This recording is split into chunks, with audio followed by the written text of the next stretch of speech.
professor of public finance, public economics at Bocconi University, and she's also director of the master program on politics and policy analysis and coordinator of the Dondena Gender Initiative. And in fact, her research concentrates very much on public economics and political economics in relation to the gender economics. Yes, and she published a lot on such topics as women in politics, policies to promote female leadership, and gender equality. And actually, I know some of her papers very interesting with very innovative approach to the problem.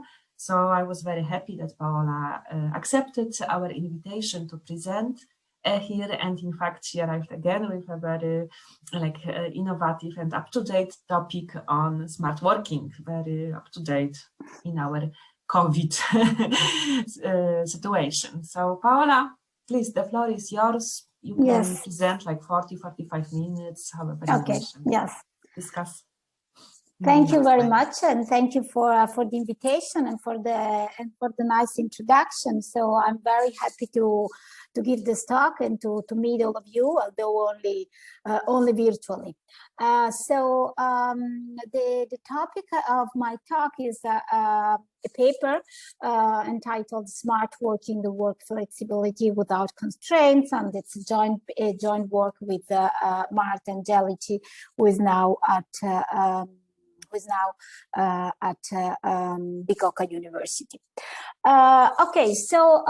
During COVID-19, the outbreak of the pandemic, we have all experienced working from home, so working at distance. This has become really common, and basically also because this is the only possibility to work during the pandemic.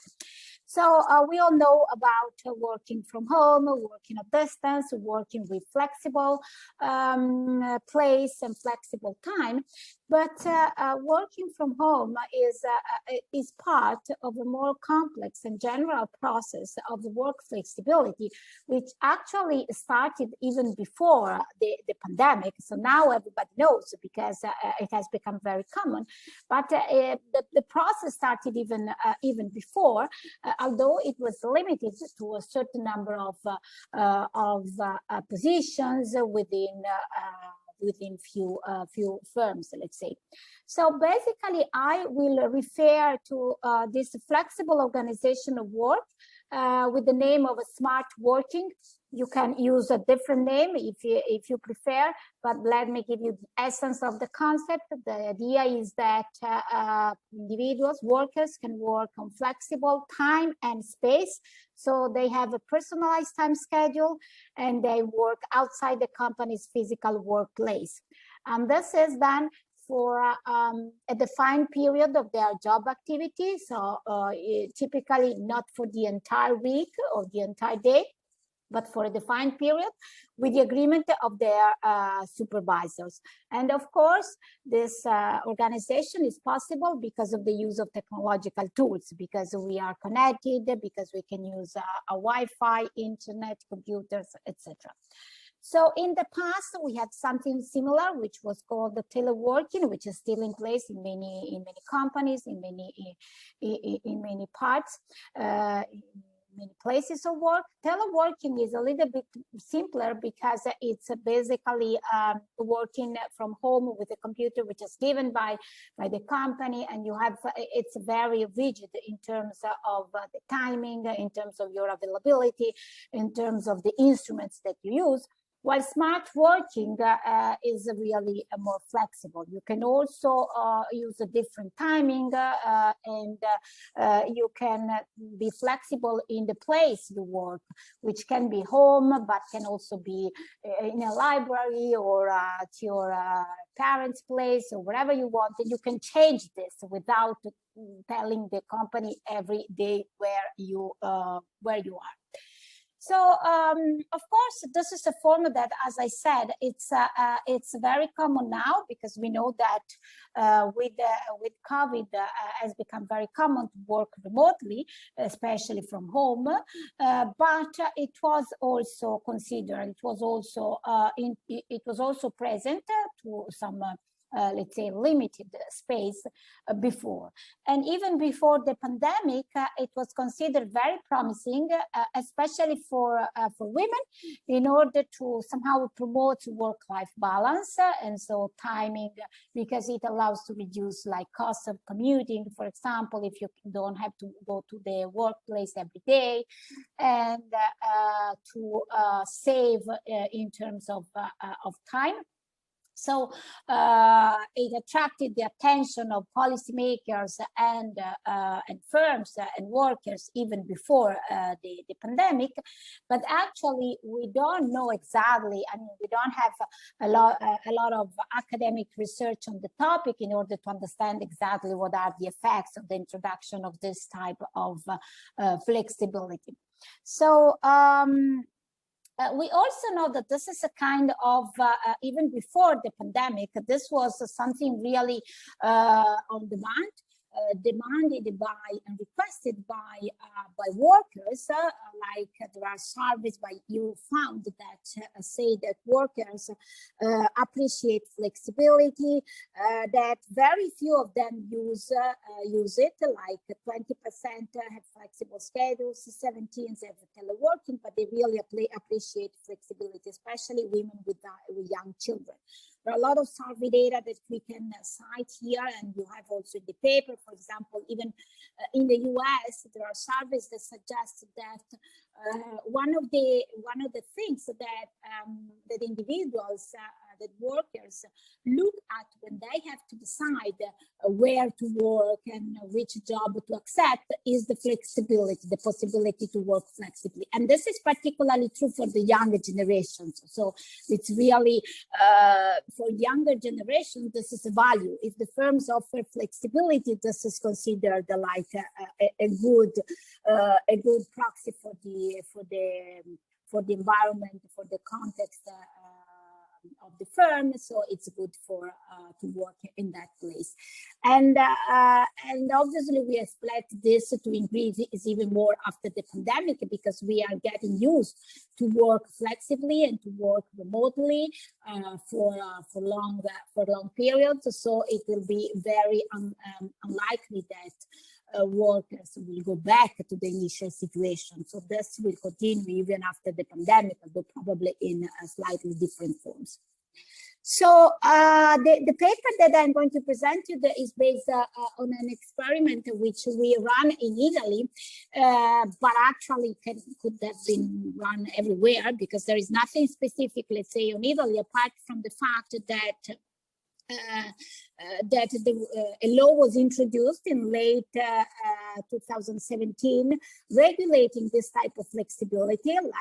So we had, let's say, a legal framework which was good in the times of the pandemic, in order to allow workers the possibility to work flexibly with all the issues related to the legal issues related, for example, to security, safety, and insurance and other things. And so in Italy, in general, the flexibility in work organization is not very high. We had some pilot case in multinational firms, so based in the country, but not Italians. But at the same time, given that the country has a very low gender statistics, let's say, in terms of gender equality, given that the gender equality issue is a serious one, because we don't perform very well in terms of gender equality.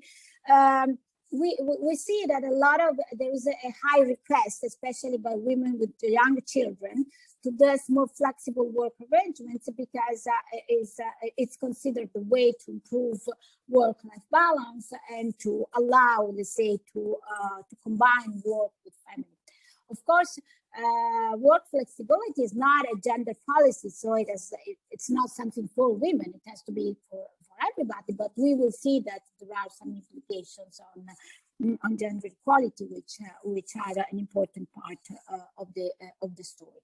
So what we do in this paper, given, let's say, this framework and the introduction of the topic, what we do in this paper, we provide the causal analysis of the effects of the introduction of smart working. So basically, we wanted to understand what are the economic effects. So once this practice is introduced, once individuals can work flexibly, and then I will specify exactly what I mean by flexibly, but once this way of working is introduced, what happens? What happens in terms of in terms of the impacts? And I'm particularly interested in 3 outcomes that we are going to measure. There are productivity, so whether the smart workers are more or less productive, well-being of individuals, and work-life balance, which is the allocation of a family versus housework, childcare versus work for the company.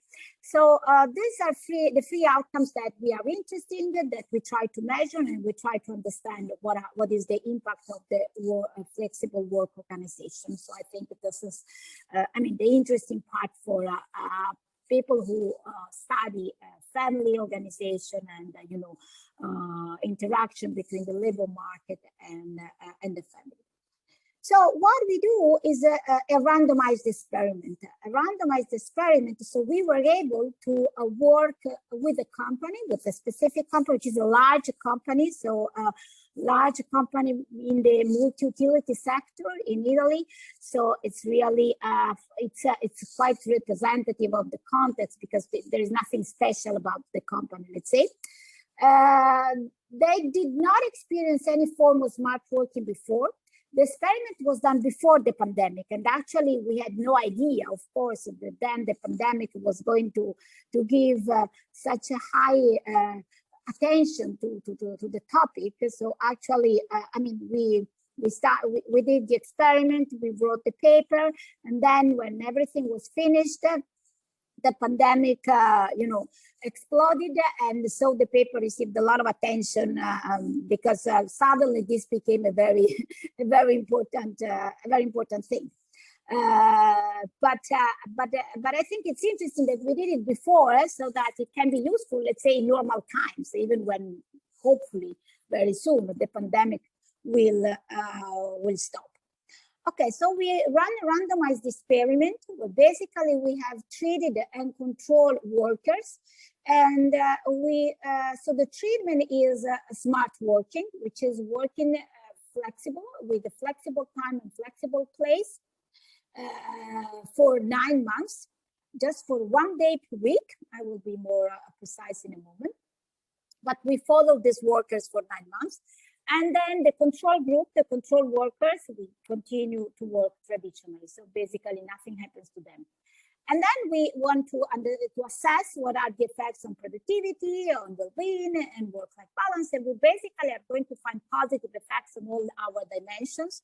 So the smart workers are more productive, they are better off in terms of well-being, and they also have managed, let's say, the work-life balance in a better way. So, of course, this is a quite innovative study, because it's the first causal study on smart working, on the effects, the economic effects of the introduction of this new policy work organization.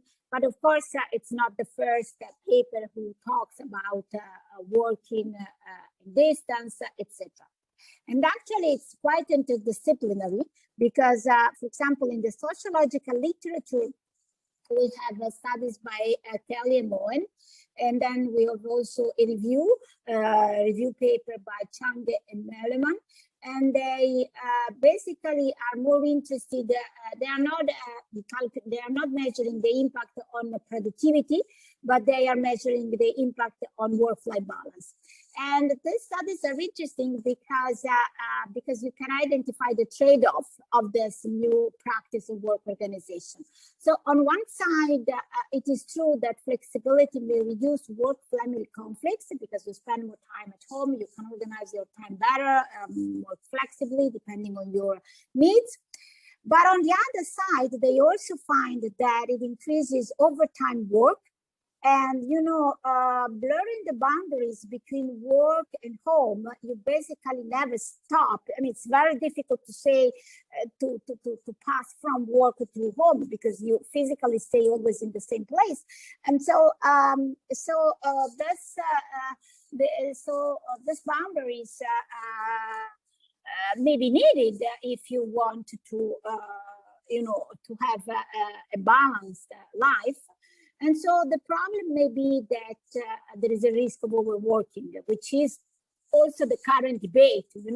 There is a risk that you are always connected, you never disconnect. So now we know that even during the pandemic, this type of work that we are experiencing is requiring the attention of institutions, policymakers, etc., with respect to the right to disconnect, because the risk is that you are always connected, and so you work every time, every day. And they also find, which is interesting, so we will check also in our case, in our experiment, about this possible negative effect. And the other negative effect that they find is that it risks to reinforce traditional gender roles because they find that women use this flexibility for, really for work-life balance, for, better managing their time with care and domestic activities and their work, while men basically use it for working more intensively. And so at the end, this may be even counterproductive, let's say, if you want to improve gender equality, because if the traditional gender roles are enforced, basically this is even worse than the traditional work.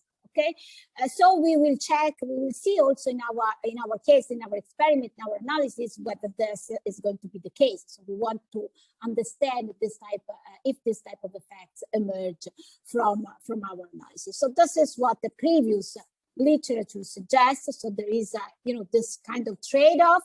It's true that flexibility may be good for work-life balance, but it may be the case that it exacerbates existing gender gaps in terms of gender roles, and also that there is this risk of never disconnecting and overworking. The paper, of course, is also related to the management literature, because again, we are talking about an organizational practice, but in the management literature, it's very difficult to find papers that really understand the causal impact, because so this is why we run this randomization. They mainly study case studies in specific firms, etc. There is also an economic literature which is growing on productivity and management practices, and they try to measure productivity. So the economists are more interested in the outcome of productivity, and the sociologists are more interested in the outcome of work-life balance. And what we do in this paper is basically to try to measure all of them, all of these effects, which is, I am an economist by training, but I am now more in the area of social science more generally. So we try to measure, to do a policy evaluation of along all the different dimensions, okay? There is a previous study by Bloom et al., which is quite similar to our case, but it's based on teleworking that I explained you. It's a little bit different. And routine tasks. So basically, their workers are only doing workers in a call center, in a big call center in China. So it's quite specific because it's routine tasks. While in our case, we include a lot of different jobs.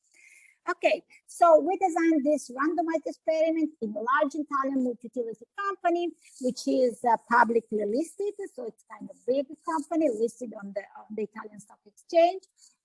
The company has a little bit more than 4,000 workers, 4,131 in different jobs, white and blue collar. And our sample of analysis is 310 workers. So basically from the total amount of workers, we select a group of them. that can be, let's say, used for our analysis. But then what is important is that in this subsample, say in this group, we operate a randomization and we randomly divided this sample into treatment and control group. So there are 200 people into the treatment and 110 into the control. And I will tell you more about the randomization when we enter into the analysis.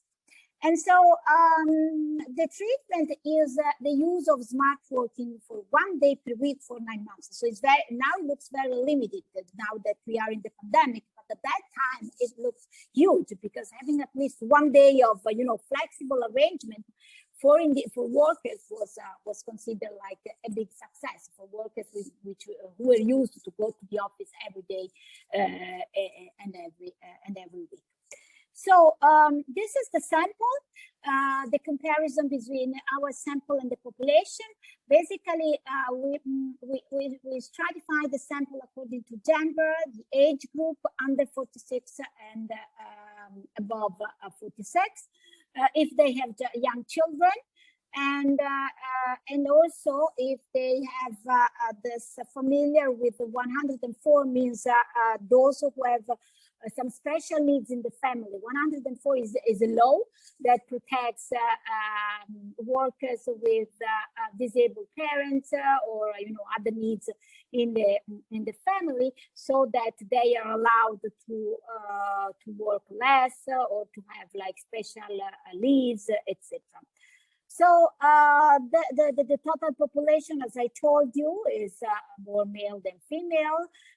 But then you can compare how our sample, let's say, looks with respect to the total population. So we oversample a little bit the young, those with children, and the women, because these are considered the groups that are more, let's say, in need of this flexibility.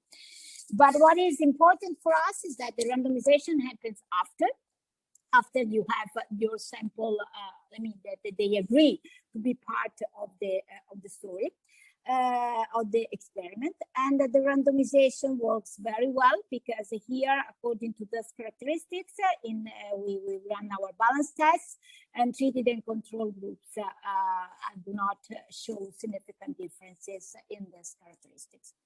So this is our experiment. This is how it works, so that I can tell you more precisely how we select the sample and everything. So we start from the population of workers, 4,131, and then we assess 345 that are considered eligible. So basically, we exclude a lot of them because we don't consider them eligible to participate. Main reason, they do jobs which cannot be considered for that type, etc. So the company told us that for 345 were eligible to participate to the experiment, and then among them 35 declined because we told them that of course. You have to ask them, you cannot force anybody to do something. So we asked them whether they wanted to participate or no. And 310, they accept. And they know that by accepting doesn't mean that they have the right to work smart, so to be in the 3D group.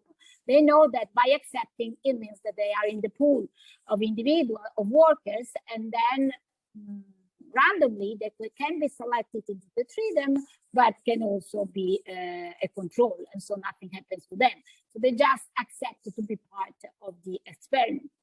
And so the randomization happens on this group that already accepted to stay there, to stay into the experiment.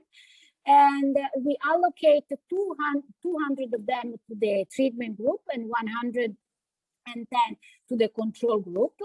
Basically, almost all of them stay into the group. Only 9 did not receive the intervention because at this point, even after accepting, even after being into the treatments, they decide to leave or something else happened to them. They change their job or whatever. So, but it's a very small number. In the control, they remained all them.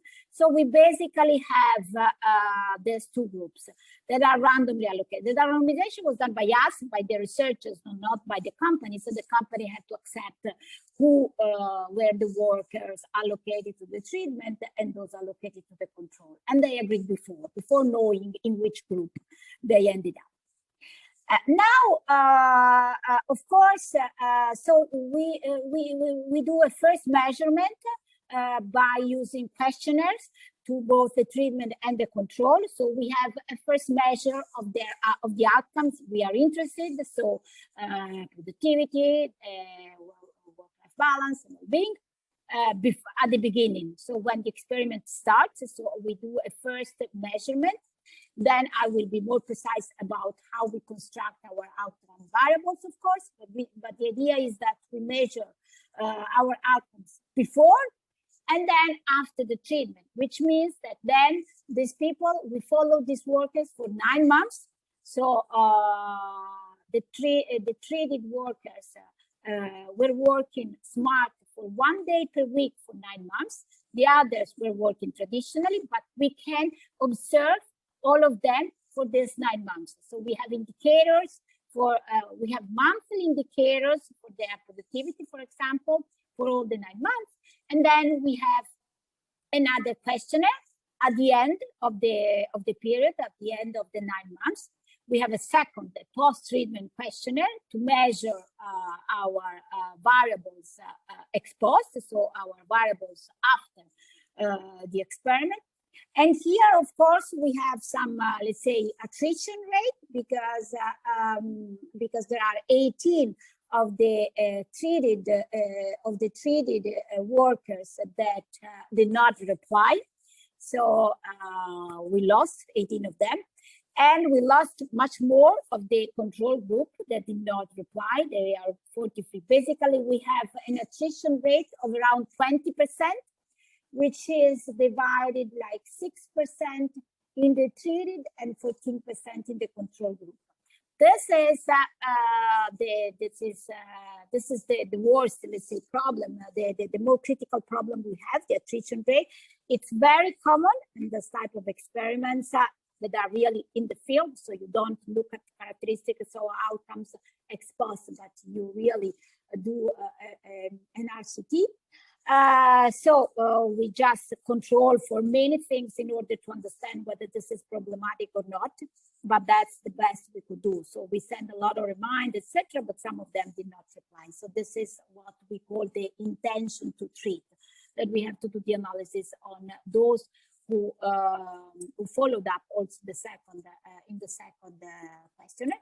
So we ended up with 173 treated workers analyzed and 67 control workers analyzed.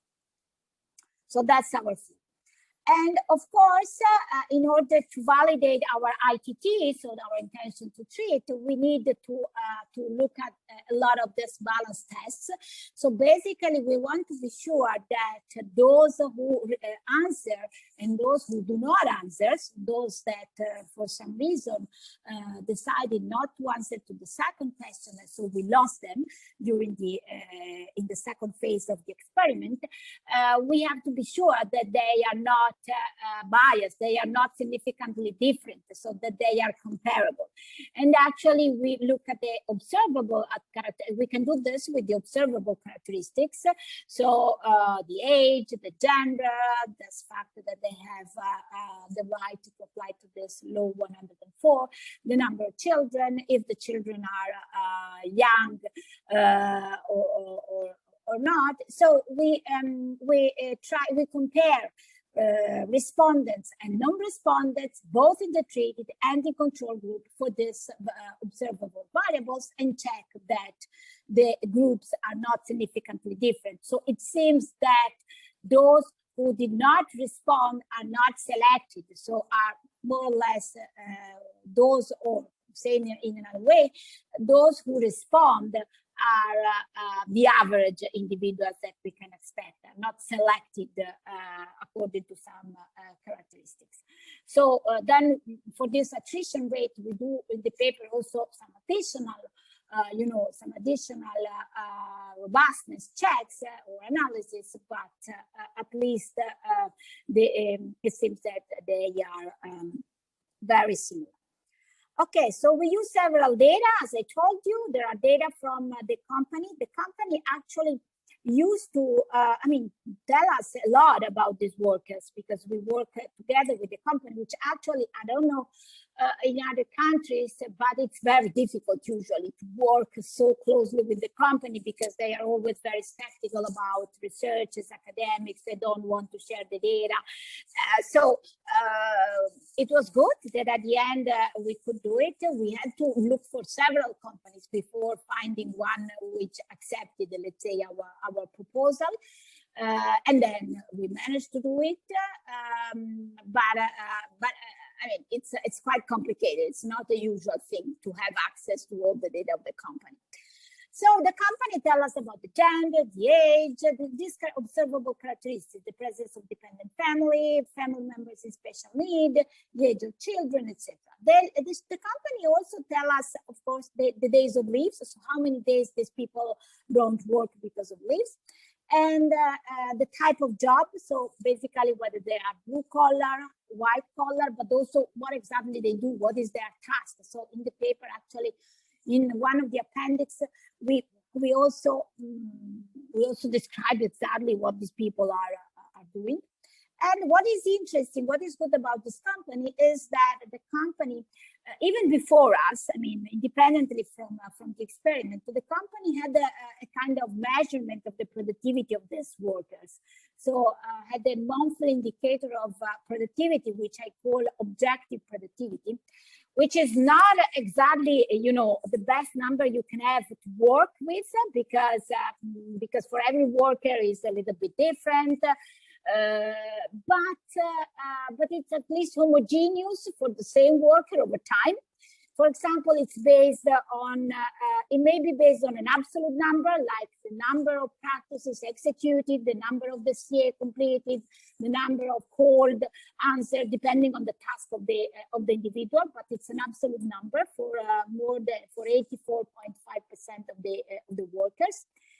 For 15.5, it's like it's measured as a change, so whether they do better with respect to the previous, let's say, month. But it basically reflects the number of tasks they executed.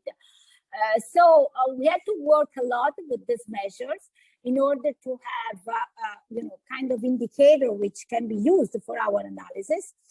But at the end, we were able to measure not in the same way the productivity of all workers, because it depends on the tasks, but for the same individual during the 9 months, before the treatment, then during treatment, and then after. So since the analysis at the end is done for the fixed effect of the individual, what is important is that this measure captures the productivity of the individual over the 9 months, at the beginning, during the 9 months, and at the end.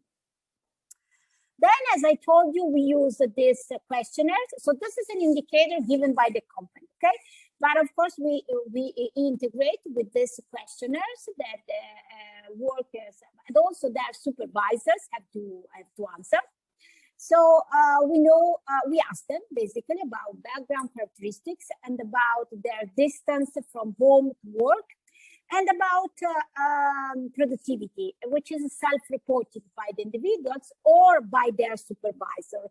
On a scale by 1 to 5, they assess productivity according to this five dimensions, which we found. I mean, we borrow from the literature on basically on management and work organization. So the measurement are production, so the capacity to achieve assigned goals; efficiency, the capacity to achieve assigned goals in appropriate time; proactivity, the capacity to take appreciated initiatives; availability in answering emails, etc., and deadlines, so the capacity to respect deadlines. And this is an indicator which goes from 1 to 5, and basically 1 means very low productivity, 5 means very high. And we asked individuals to self-assess their productivity and supervisor to assess the productivity of each of the workers they supervise. And this is for the productivity. Then in the questionnaire, we also asked questions related to well-being. This is much more standard. These are the typical questions asked, for example, by British Household Survey Panel and other surveys that use these indicators of well-being. So on a scale from 1 to 7, we asked whether they are satisfied with income, health, home, work, social life, free time, and life overall. And the second way we measure well-being is asking their ability to deal as usual, or less or more, with the following activities: focusing, loss of sleep, feel having a useful role in the work life, be able to take decisions, be able to appreciate the daily activities in a regular day, feel under stress, and feel unable to overcome difficulties. So these are indicators of well-being, which are quite standard. So we borrow them from the literature on well-being. And these questions are asked in our questionnaire. And finally, we also ask questions related to work-life balance, therefore their satisfaction, if they are satisfied with working hours, whether they feel able to balance working life with personal and family life, and also the amount of time they devote to housework and to care, which means caring children, elderly, and others. So they have to quantify the time. And these questions are asked, so there is a first questionnaire where these questions are asked before starting the experiment. And then the same questions basically are asked after the 9 months, both to treated and control, but as I told you, not all of them reply to the second questionnaire. Okay, so the empirical strategy is very simple because we basically only estimate an OLS regression at the individual level, where yi post is the specific measured outcome, which is the specific outcome of productivity or well-being, work-life balance, post, so after the in the second wave of the questionnaire or after the treatment. And then on the right-hand side, we have alpha. We have treatment, which is our dummy variable, which assumes value 1 if the individual has been assigned to the treatment group, and 0 if he or she is in the control group.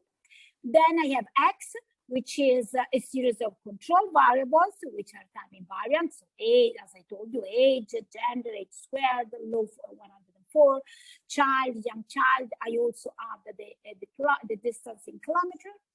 And then I have yi pre, which is the specific measured outcome at the beginning, so before the treatment, again, according to the 3 dimensions.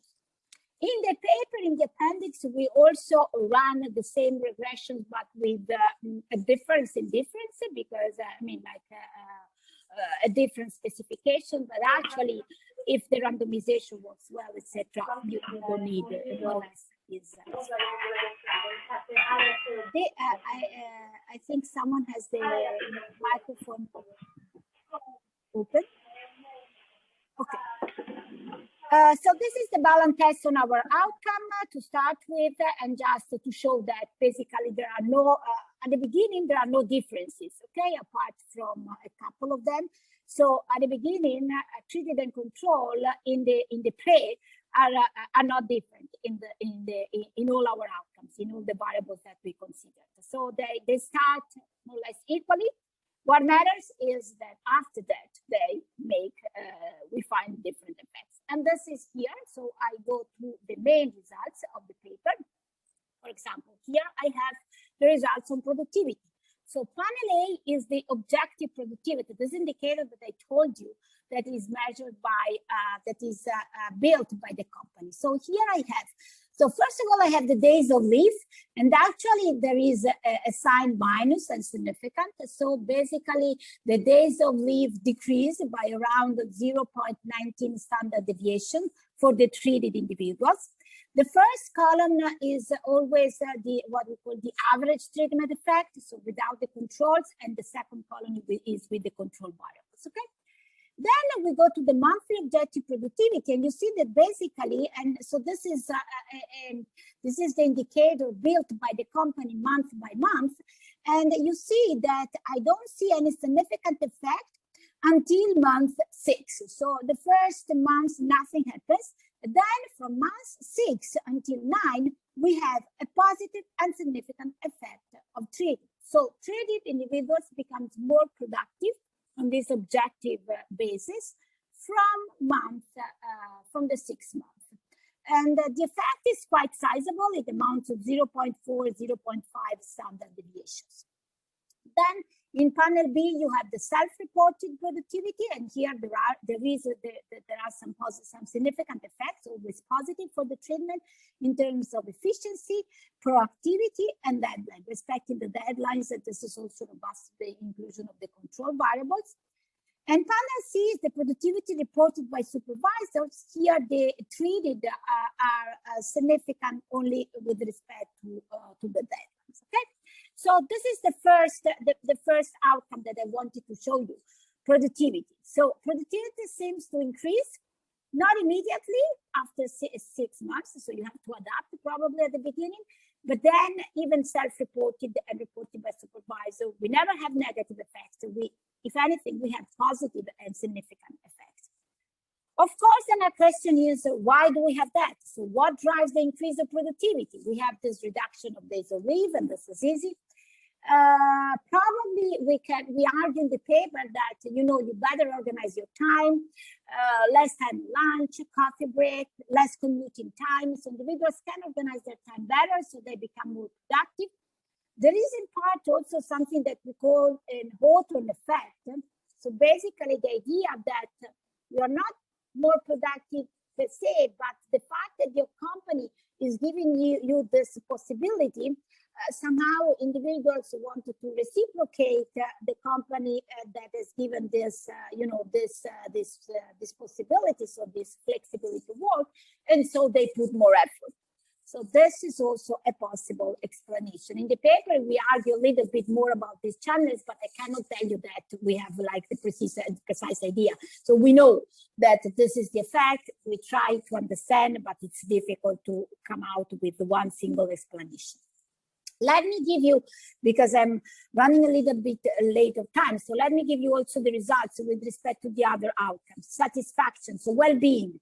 Well-being also increases almost in all our indicators with respect to satisfaction.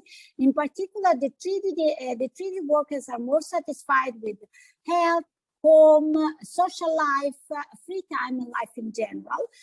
When you look at the second column with the controls, social life, free time, and life in general are significant and positive.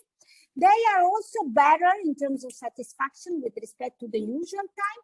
You look at the coefficient, for example, focus on is always positive and significant, so they focus better. They lose less sleep. Here the indicators always go in the direction that if the coefficient is positive, means they are better off, so there will be increases. So they lose less sleep. Basically, in all these outcomes, apart from having a useful role, there is a positive and significant effect. And then we have the work-life balance. Here, I don't find effects in terms of working hours or balance, but I do find positive and significant effects in terms of the amount of time that they dedicate to household and care activities. Okay, so it seems that if you do smart working, you spend more time with household activity and care activity. So they spend more time in these activities. So now I am interested in the gender effects. In looking in the paper, we look at several heterogeneity, but I will show you mainly those by gender, which are probably even the more interesting because ex ante we also pre-registered this type of heterogeneity because this type of flexibility is considered very good for women. Okay, so the panel is balanced with the randomization works with respect to gender, so we don't have any problem in using, in doing this heterogeneity effect by gender because the sample is still balanced within the gender. And here you see in terms of objective productivity, The days of leave decrease, and this seems to be driven by women because you have this, we interact treated with female coefficient, which is negative, and it's therefore the women are somehow driving these results of the decrease of the days of leave in terms of productivity. When we look at the others, basically nothing is significant here in the interaction term between treated and female for the 9 months. So it seems that basically this increase of productivity, apart from the days of leave, for the other, the objective indicator is neutral. So the increase in productivity is both for men and for women. The increase that we found after month 6 is not driven by women versus men. It's good for everybody, which means also that's kind of policy which we can look at for all workers. Doesn't mean it doesn't need to be something for women, which can be counterproductive. It's a policy for everybody, let's say. When I look at the report, at the self-reported and the productivity reported by supervisors, of course, I find something like a little bit different. There is some heterogeneity in proactivity, for example. Men report better self-productivity, but this is also typical. You know, men tend to report that they are more productive. And of course, unfortunately, let's say supervisors also reported that treated men are more productive than women. So there is this, since objectively there is no difference, thus we interpret as a kind of stereotype by the supervisors, because the supervisors tend to report that treated men are more productive in terms of respecting the deadlines than treated women. So there is probably kind of, bias, because in objective terms, we don't find this difference. With respect to satisfaction, women tend to be more satisfied. For example, with life in general, we see that the interaction of treated times females is positive and significant. So women tend to be more satisfied, so they're probably happier with this.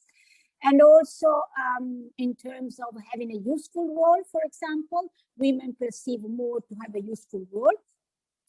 In terms of work-life balance, we basically here do not find significant difference. So it seems that not only women, so the increase that I showed you before, the increase in housework and childcare is not driven by women, but it's driven by all treated workers. So it's not, we don't find, let's say, evidence of this stereotype, of this idea that men increase their productivity because they work more effectively, and so they are more productive, and women spend this time of flexibility to have more housework and childcare, because here I don't find any significant effect of the interaction between treated and female.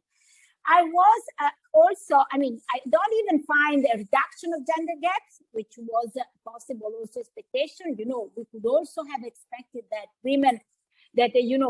men increase their work at home and in childcare more than women, and so the gender gaps close. This we don't find, but there is no worsening of the gender gaps. So there is no this idea that the flexibility is used differently for men and women, for performance outcome for men and work-life balance for women. We don't find this. Productivity increases for all of them, and caring activities increase for all of them. So this idea of the stereotype, so this risk of the trade-off seems not to be our evidence. Okay. Then we do a lot of, let's say, robustness analysis, which I don't go into the detail. Of course, if you are interested, the paper is available, and we can also talk during our questions and answers. As I said, we do a lot in terms of attrition, in terms of difference in difference, but also, for example, another possibility in this type of experiments is that they say the increase that you have in terms of the treated, for productivities of the treated, does not depend on the fact that the treatment group do better, but the control group do worse. So the control group, since they at the end find out that they have not been selected for their flexibility, they are unhappy, and so the control workers start, working worse, so being less performer, less good, etc. And so the gap that we observe is not given by treated workers doing better, but by control workers doing worse. But we can check for this, and we don't find this effect. We do also a lot of analysis in terms of, spillover by teams, because we know also if these workers work in team, how large is the team, if one of them is treated in a group of workers not treated, how these interactions happen. So this you find in the paper. So I think I can conclude. That was even longer than we decided, than we agreed. So basically, in this paper, we have developed a randomized experiment to understand the causal impact of smart working on several outcomes, which mainly are productivity, well-being, and work-life balance. Overall, we find like positive effects, like promising effects, and also we have identified this heterogeneous effect for in terms in particular. I did not have time to tell you about children and distance in kilometers, but about gender. So it's very strong in terms of internal validity, because here we really know what is the causal impact. Of course, it's difficult to say how general are these results in other contexts, but as I said, this is a typical, the typical concern with RCT. As I said, there is nothing particular special of this company or of this context. Actually, it's quite representative. And so I think the results will be particularly useful in understanding the role of smart working as a way of organizing work. And when after the pandemic, which we all hope will be very soon, we will go back to our normal life. It's very clear, also talking with companies, etc. Basically in all countries, it's very clear that we will not go back to the initial situation, working in the workplace every day, every week. So some form of flexibility will remain, and probably this will be more similar to our experiment, to our context, because of course the pandemic means a massive use of smart working every day, unplanned, not organized, etc. So it's different from the context that I have shown you, but very likely after the pandemic, when we will go back to normal times, these results will be useful to to assess more, to remain with some forms of flexibility in work activities and work-life balance. Thank you very much.